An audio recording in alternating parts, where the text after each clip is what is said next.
the case right there. That seems to be a good opportunity to segue into the next part, because it does relate to natural law, particularly the non-aggression principle. And if we've not offended everyone by this point, then I'm sure we'll get a few more with the next segment, right?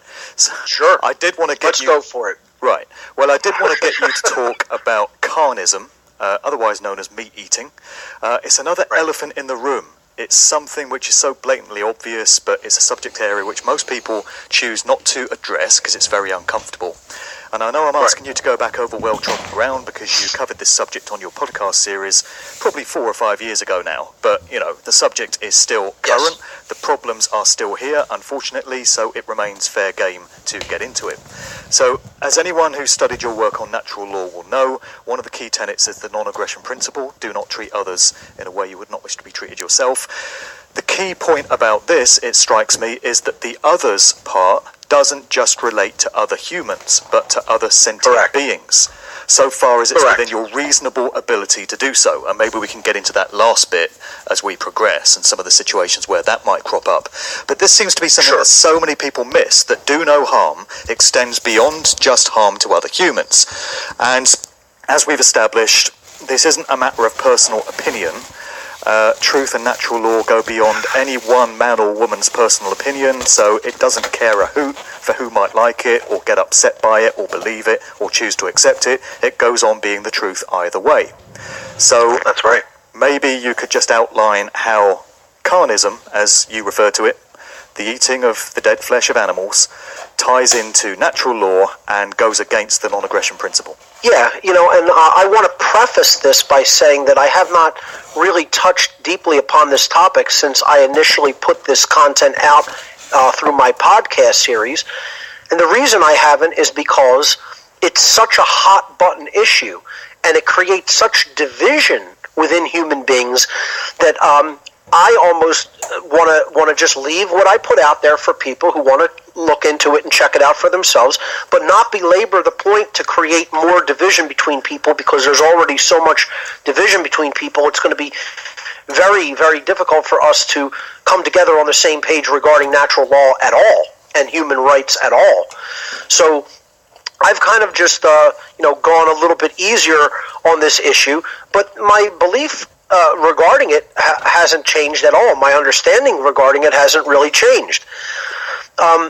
Carnism, of course, is the eating of animal flesh, okay? And we could extend it even to the use of animal products as foods for human beings, or even, clothing, etc.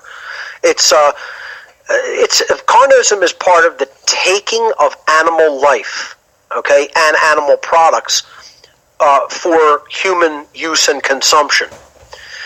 And if you just think about the concept of property, of ownership, okay, and why things are wrongdoings, okay?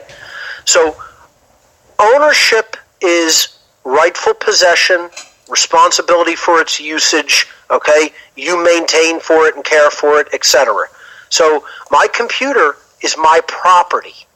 I own it lawfully, rightfully, because I didn't harm anybody to acquire this. I maintain it. I use it. I'm responsible for it. My stuff is on it, okay? If someone were to just come and take it, that would be called theft. It's not their rightful property. All rights are property rights. So, what are some of the wrongdoings that someone can do against a human right or another sentient being? Well, people think, I could describe an infinite number of wrongdoings. Yeah, you probably could, as far as individual acts are concerned. But you could boil down all those acts to only a few forms of wrongdoing. And then if you really, really think about it at a philosophical level, there's only really one wrongdoing, that all of those other wrongdoings are simply a form of. So let me give you an example. Murder. People, you say, what's a really wrong thing that you could do to another human being? Murder, to take their life without just cause, okay? To kill someone without just cause. That's called murder. Well, what did you do? You stole their life. It was an act of theft against their property, because someone else's life is their property. Right. Now, if you rape somebody, right, you are taking free will sexual association, and you're thieving their consent, their free will to sexually associate with whom they wish to. That's a wrong, and it's a form of theft. If you take someone's property, you're taking a physical thing that doesn't belong to you. That's theft. That's simple theft of property, of physical property. Okay? Coercion.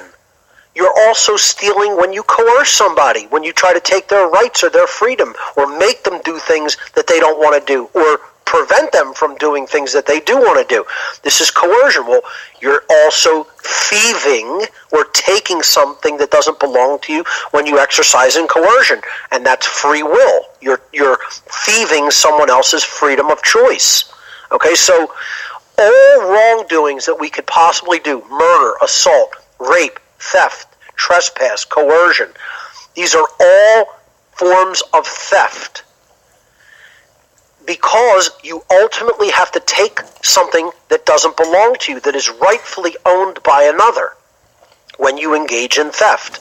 So when we apply this to not only the human kingdom but the animal kingdom, is the life of the animal that people take theirs to take? This is the only question that you really need to ask when it comes to this issue. Exactly. Was the animal's life your property to take, or was it their life? See, so in the question, there's the answer.